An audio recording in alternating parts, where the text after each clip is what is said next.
Cuando Yuri Mar salió corriendo a la calle tras escuchar los disparos, todavía creyó que su hermano, el soldado enfermero Cristian Reyes, estaba otra vez inclinado sobre alguien para intentar salvarle la vida.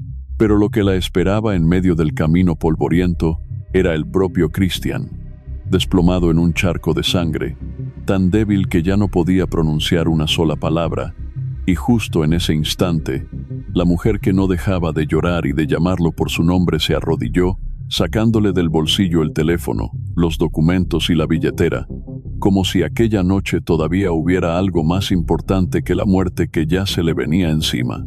Horas después, la pregunta que heló a todo Montenegro era una sola.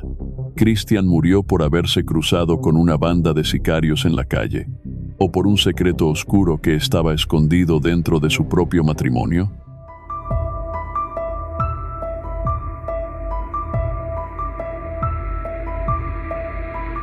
Apenas callaron los disparos, Yuri Mar salió corriendo a la calle. Al principio creyó que su hermano, como tantas veces en su labor de soldado enfermero, estaba ayudando a algún herido, pero unos metros después todo se detuvo. Sobre la tierra y el polvo del barrio Comuneros, el hombre tendido era Cristian Steven Reyes. La noche del 23 de abril de 2019 cayó bañado en sangre, mientras su hermana lo abrazaba con desesperación, sintiendo que la vida se le iba demasiado rápido. Cristian apenas alcanzó a mover la cabeza. No tenía fuerzas para hablar. Y en medio del llanto, apareció también Diana Alejandra Gómez. Se arrodilló junto a él, sacó de su bolsillo el teléfono, los documentos y la billetera, mientras lo llamaba entre gritos. Hace 6 años, en Montenegro, Quindío, 3 personas fueron asesinadas en menos de 5 meses. Todas vivían en el mismo barrio. Todas fueron baleadas de noche, y el responsable siempre lograba desaparecer sin dejar rastro. Para la policía ya no eran hechos aislados, sino una secuencia de crímenes que escondía algo más oscuro. Drogas, sicarios, dinero y una frialdad imposible de ignorar. 6 años después, para las hermanas de Cristian, el tiempo sigue detenido en aquella noche. Aún visitan su tumba, como si así pudieran aliviar un poco el dolor. Desde los recuerdos de Yuri Mar, la historia vuelve a abrirse. Los disparos, la oscuridad, el último abrazo. Minutos más tarde, la alerta llegó por radio. Andrés Cardona fue el primero en arribar entre las 10:45 y las 11 de la noche. Luego llegaron la ambulancia y el apoyo policial. Manuel Chamorro apareció poco después y entendió de inmediato que no estaba frente a un ataque cualquiera. Cristian estaba gravemente herido y tenía entre 4 y 5 impactos de bala. Las balas en la cabeza y el costado del pecho de Cristian casi no le dieron fuerza. Lo auxiliaron como pudieron, lo subieron a la ambulancia y su madre y Diana fueron con él hasta el hospital. Cardona salió detrás, pero al llegar recibió la peor noticia. Cristian ya había ingresado sin signos vitales. El disparo mortal estaba en la sien izquierda, muy cerca del oído. El soldado enfermero murió, dejando a una viuda y a 2 hijos pequeños, de 6 y 3 años. Su familia no lograba aceptar lo ocurrido. Sus hermanas insistían en que Cristian no tenía enemigos, que era un hombre noble, querido, y además el gran sostén de la casa. A la mañana siguiente, los investigadores regresaron al lugar del crimen, pero se toparon con un problema clave. Aquella zona no tenía cámaras. Sin otra salida, comenzaron a reconstruir quién era Cristian a través de su familia y los vecinos. Así apareció la imagen de un hombre honesto, alegre, protector, amante de los animales y entregado a su labor de socorro en el ejército. Pero junto a ese retrato también empezó a asomarse otra verdad. Detrás de su matrimonio con Diana Alejandra Gómez, a quien conoció desde la escuela y con quien tuvo 2 hijos, había más tensión de la que parecía desde afuera. Pero con el paso del tiempo, la capa rosada con la que parecía pintado aquel matrimonio empezó a desprenderse poco a poco. En el relato de las hermanas de Cristian, Diana nunca les transmitió tranquilidad. La veían como una mujer a la que le gustaba estar rodeada de hombres. Alguien que despertaba inquietud por su manera coqueta de comportarse y por sus relaciones ambiguas. Por eso, Lo de Diana y Christian nunca fue realmente estable. Se separaban, volvían, discutían otra vez, y luego hacían las paces. Incluso cuando iba a visitar a su esposo en la unidad militar, según la familia de Christian, dejaba la sensación de que su mirada no estaba puesta solamente en él. Aún así, la vida siguió arrastrándolos a ambos. Diana quedó embarazada, se casaron por lo civil y después tuvieron 2 hijos. Para la familia, Christian era un padre profundamente entregado a sus niños. Cada vez que conseguía un permiso, lo primero en lo que pensaba era en volver a casa con ellos y dedicarles todo el poco tiempo que tenía. Pero detrás de esa imagen de padre abnegado, el matrimonio seguía cargando tensiones que nunca desaparecían del todo. Según sus hermanas, Diana no trabajaba, vivía del sueldo de su marido, se quejaba con frecuencia de que no alcanzaba el dinero, y aún así, los gastos del hogar seguían siendo un caos. Christian había querido que ella cambiara, que trabajara para ayudar a sostener la casa, pero eso solo profundizó el conflicto. Las discusiones se volvieron cada vez más duras y en algunos momentos terminaban en escenas de forcejeos, arañazos y una atmósfera asfixiante. Fue precisamente a partir de esos testimonios que Cardona y Chamorro empezaron a mirar a Diana con otros ojos. Pero en ese momento, sus sospechas todavía no apuntaban directamente hacia la esposa. La primera línea de investigación se concentró en otro nombre, más temible: la banda de los Chukis, un grupo criminal que controlaba la zona mediante el narcotráfico y los asesinatos por encargo. En Montenegro, era la sombra oscura que se extendía por cada rincón, aquello que hacía pensar a todos que nada ocurría sin pasar antes por sus manos. Y por la posición de Christian dentro del ejército, la policía empezó a considerar una posibilidad escalofriante: que él hubiera sido visto como una amenaza para las actividades ilegales que operaban en silencio dentro de aquel barrio. Pero entonces, la investigación empezó a desviarse hacia otra dirección, a partir de algo que la propia Diana se llevó de la escena aquella noche: el teléfono de Christian. Para el investigador, ahí podían estar guardados los secretos más valiosos. Diana dijo que estaba dispuesta a entregarlo, pero cuando intentó desbloquearlo, el aparato ya había sido formateado y no quedaba ningún dato. Aún así, Cardona pidió que se lo devolvieran para intentar recuperar la información, pero al final ese teléfono nunca llegó a manos de la policía. Ese detalle, sumado a todo lo que la familia de Christian había contado sobre un matrimonio lleno de choques y tensiones, hizo que la sospecha empezara a cambiar de tono. Sin embargo, un teléfono borrado o una relación deteriorada todavía no bastaban para acusar a nadie. En ese momento, a Cardona todavía le faltaba lo más importante: una pista real que pudiera empujar el caso hacia adelante. Y esa pista apareció a través de una fuente anónima. Esa persona dijo que en la escena donde Christian fue baleado, había un rostro conocido por los investigadores: un hombre apodado Quiroga. Según la información recibida, él no fue quien disparó, sino quien estaba allí para vigilar, esperar el momento, hacer de campanero, una función que la policía conocía demasiado bien en los ajustes de cuentas organizados. Ese nombre hizo que la investigación diera un giro inmediato hacia un nivel mucho más peligroso, porque Quiroga no era una sombra desconocida. Ya había sido detenido varias veces por asuntos relacionados con drogas y tenía vínculos directos con los Chukis, la banda que sembraba miedo en todo Montenegro. Después de 2 meses de seguir rastros, Cardona y Chamorro lograron identificar una pieza clave. El autor material del crimen muy probablemente pertenecía a esa misma banda, pero cuanto más se acercaban a la respuesta, más extraña se volvía la historia. ¿Cómo había terminado un soldado como Christian involucrado con los Chukis? ¿De verdad era una amenaza para la banda? ¿O existía un hilo más oculto que conectaba el mundo criminal de la calle con las fracturas dentro de su propio matrimonio? Mientras la investigación se hundía cada vez más en la estructura de la banda de sicarios, Diana Alejandra Gómez seguía dentro del radar de la policía, en silencio, sin hacer ruido, pero ya no como alguien ajeno a esta historia. A partir de ese momento, el asesinato de Christian Reyes empezó a tomar un rumbo que ni siquiera quienes seguían de cerca el expediente habrían imaginado. En Armenia, quien mejor conocía a la banda de los Chukis era el subteniente Manuel Albeiro Chamorro, y fue precisamente él quien siguió profundizando en la línea de investigación alrededor de Quiroga. Después de la autopsia, ese nombre empezó a cobrar más fuerza que nunca. Cuando mataron a Cristian, Quiroga tenía apenas 17 años, pero ya era una pieza conocida dentro del grupo de sicarios que operaba en las disputas por el control del narcotráfico en Montenegro. En los archivos policiales, no figuraba solo como vendedor de droga, sino también como alguien con participación directa en asesinatos por encargo. Sin embargo, cuanto más seguían la pista de Quiroga, menos dejaban Chamorro y Cardona de vigilar a Diana.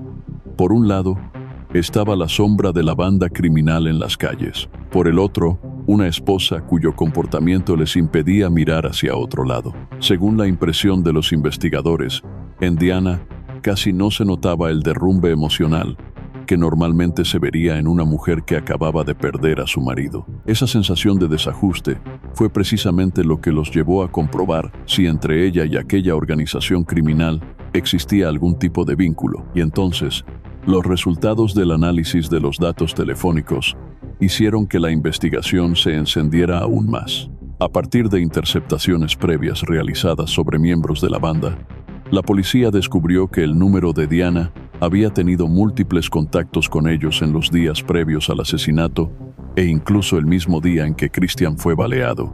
Para el equipo investigador, aquello fue un impulso enorme, como si por fin hubieran tocado el hilo que conectaba directamente la casa de la víctima con el mundo criminal de afuera.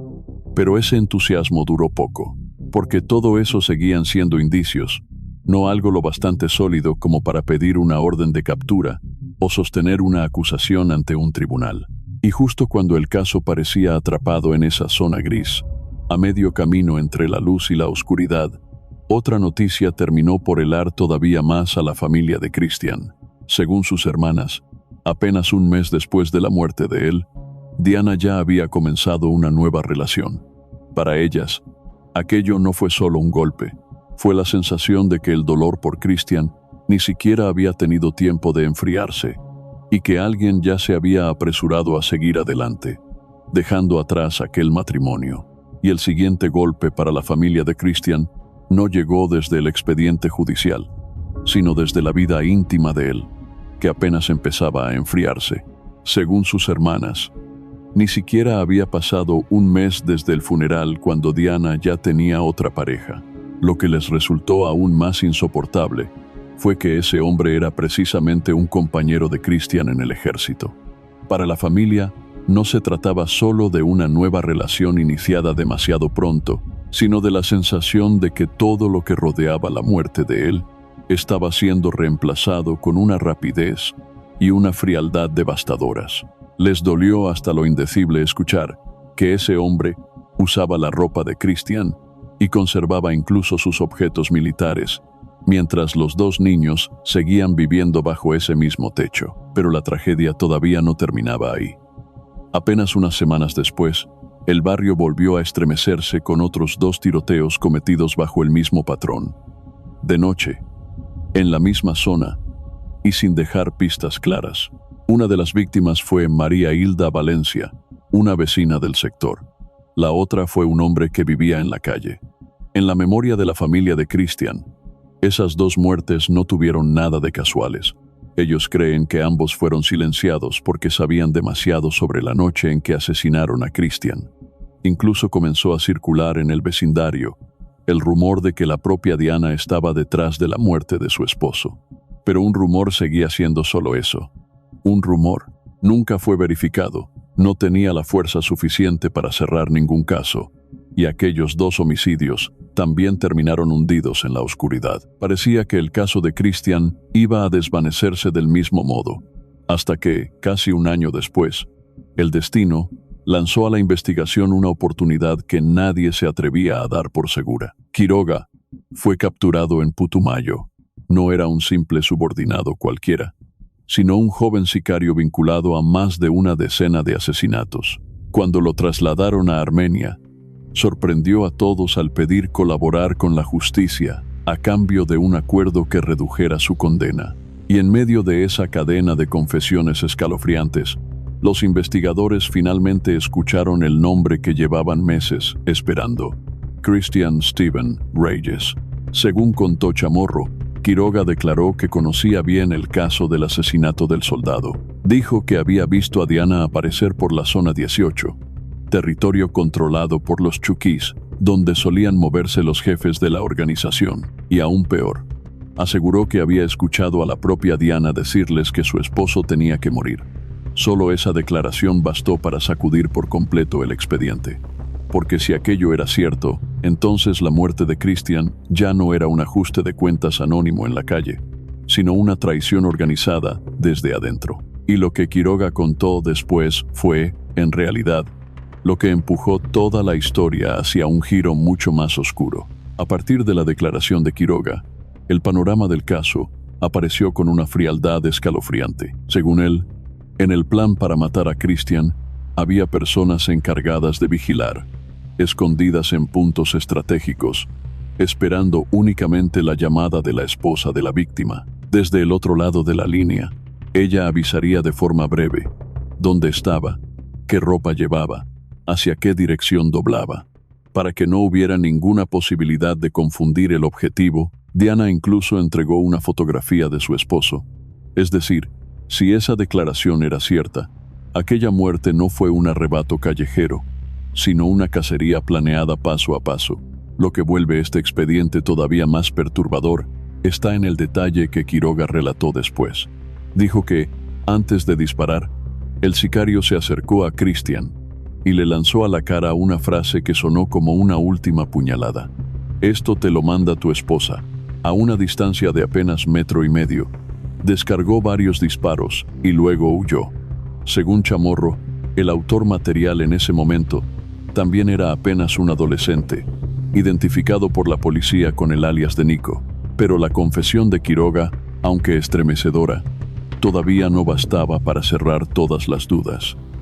Los investigadores necesitaban algo más sólido: evidencia técnica. Y fue precisamente ahí donde las llamadas de Diana comenzaron a apretar el cerco sobre el caso. A través del análisis, el perito Andrés Felipe González determinó que Diana mantenía contacto directo con miembros de los Killer, en especial con José Antonio Pinto Ramírez, una figura importante dentro de la red de narcotráfico en Montenegro. No se trataba de unos pocos contactos aislados, sino de cerca de 100 llamadas a lo largo de casi un año. Para los investigadores, eso era suficiente para demostrar que Diana no estaba al margen de ese mundo criminal. Ella no llamaba directamente al sicario, quizá para no dejar sus propias huellas de forma tan evidente, pero según la valoración de los investigadores, precisamente eso mostraba que todo había sido coordinado desde un nivel más alto, más oculto, más calculado. Y entonces llegó el momento que llevaban esperando durante meses.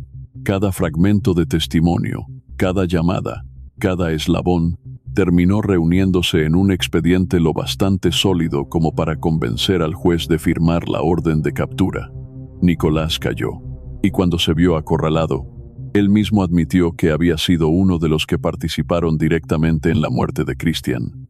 Desde ese momento, el nombre de Diana dejó de flotar en el borde de la sospecha, empezó a avanzar de lleno hacia el centro del caso. Cuando las últimas piezas finalmente encajaron, Diana dejó de estar en el borde de la sospecha. La policía creía que había sido ella quien fue hasta la zona 18, donde Nene y Quiroga aceptaron organizar la muerte de Christian. En agosto de 2020, el mismo día en que toda la red de los Chuquís fue desmantelada mediante decenas de redadas y con más de 19 de sus miembros capturados, Diana también fue esposada.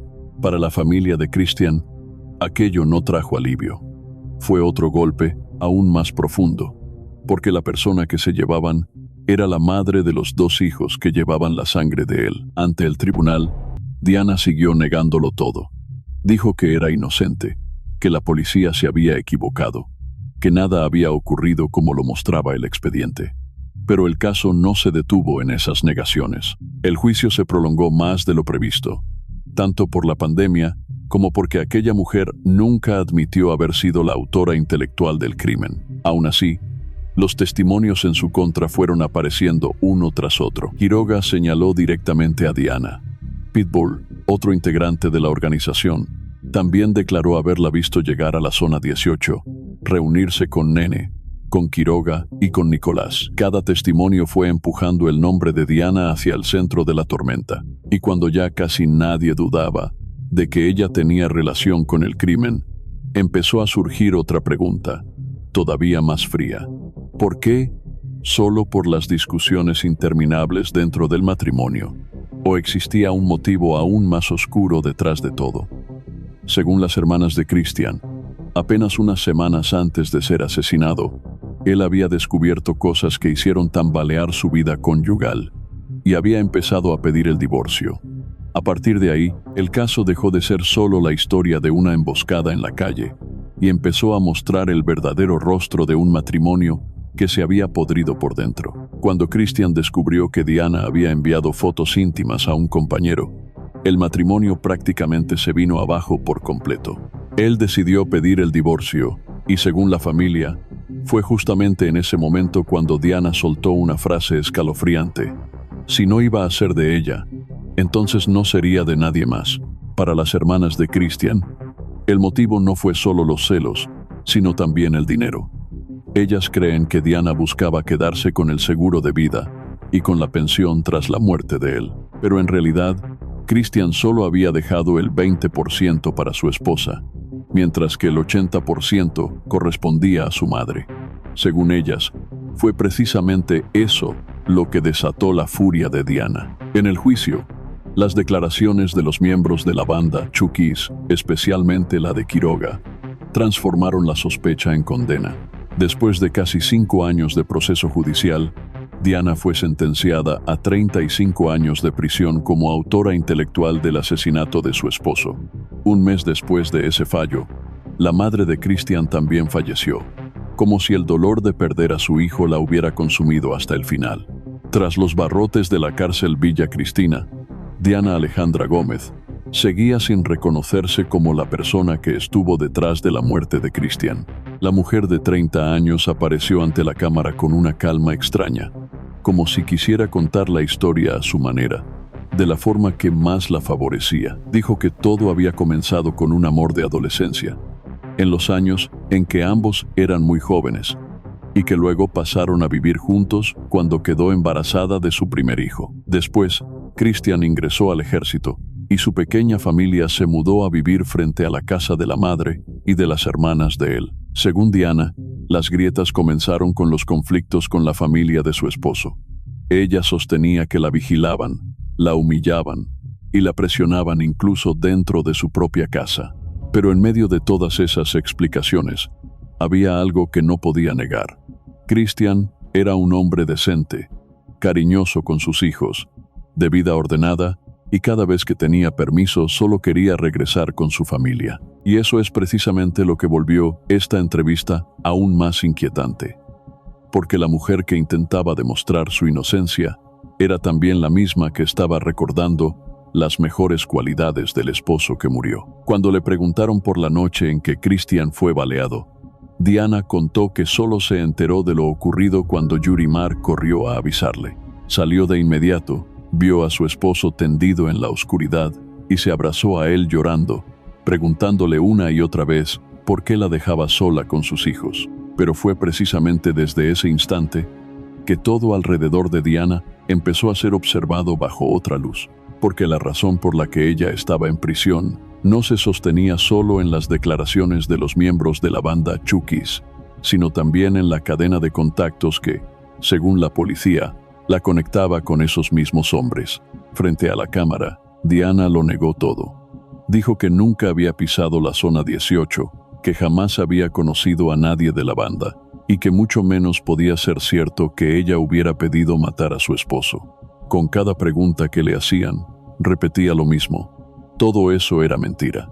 Para Diana, Christian había sido el gran amor de su vida, el padre de sus hijos, el único hombre con el que había querido quedarse. Por eso insistía en que era inocente, y aseguraba que ni siquiera en sus pensamientos había pasado alguna vez la idea de hacerle daño. Pero luego el interrogatorio tocó el punto más difícil de esquivar. más de 100 llamadas con miembros de los Killer a lo largo de casi un año. Diana cambió entonces de explicación. Dijo que el teléfono asociado a ese número no estaba a su nombre, que su propio celular se había perdido desde antes y que, en el momento en que ocurrió el crimen, el aparato que ella usaba era el de Christian. Y fue ahí cuando la entrevista empezó a dejar una sensación todavía más helada. Diana lo negaba todo, pero cada una de sus respuestas parecía hacer que las viejas sospechas se volvieran aún más visibles. Cuanto más la interrogaban sobre los registros de llamadas, más puntos difíciles de creer iban apareciendo en la versión de Diana. Ella dijo que el teléfono desde el que se había tenido contacto con el grupo Los Killer no era suyo, que había perdido su celular desde antes y que, en el momento en que Christian fue baleado, no tenía ningún aparato en las manos. Pero los investigadores lo rebatieron de inmediato. Fue la propia Diana quien entregó ese número en su primera declaración. Incluso, según el expediente policial, apenas unos minutos antes del ataque, desde esa línea se produjo una comunicación con el hombre que disparó. Diana siguió negándolo todo. Afirmó que vivió durante varios meses sin teléfono propio y que, para cualquier comunicación, tenía que usar el celular de su madre. Cuando le preguntaron por un posible móvil económico, también rechazó de plano la hipótesis de que hubiera actuado por el dinero del seguro. Pero mientras más lo negaba, más fría se volvía su imagen ante los investigadores. Y cuando la expresión diablo empezó a aparecer en el expediente, este caso dejó de girar solo en torno a si Diana aceptaba o no su culpa, para convertirse en la historia de cómo todas las sospechas empezaban a cerrarse, paso a paso, alrededor de ella. El apodo de Diablo empezó a pegarse a Diana desde que la policía llegó a creer que había sido ella quien mandó matar a su esposo para obtener beneficios tras su muerte. Quiroga, el hombre que cumplió la función de vigilancia, recibió una condena de 7 años de prisión después de llegar a un acuerdo con la fiscalía. Nicolás, el sicario que disparó directamente, fue sentenciado a 16 años. Diana, por su parte, sigue sosteniendo que es inocente y continúa apelando, aferrada a la esperanza de que algún día podrá volver junto a sus hijos. Pero mientras ella espera que esa puerta se abra, los 2 niños han crecido en brazos de sus tías. Precisamente las mujeres que antes mantuvieron duros conflictos con Diana son ahora quienes cuidan cada día a los hijos de Christian en su lugar. Para la familia de la víctima, eso es al mismo tiempo un dolor y una última promesa hecha al hombre que ya no está. Criarán a esos niños cueste lo que cueste. Al final de la entrevista, Diana le envió a Christian un mensaje entre lágrimas, diciéndole que lo ama y que él sabe que ella es inocente. Pero del otro lado, las hermanas de Christian se aferran a algo mucho más simple. Lo extrañan hasta el fondo del alma. Para ellas, Christian no era solo un hermano, era un apoyo, una figura que dentro de la casa se parecía a un padre. Y aunque él ya no esté, ellas seguirán protegiendo a sus 2 hijos hasta el final.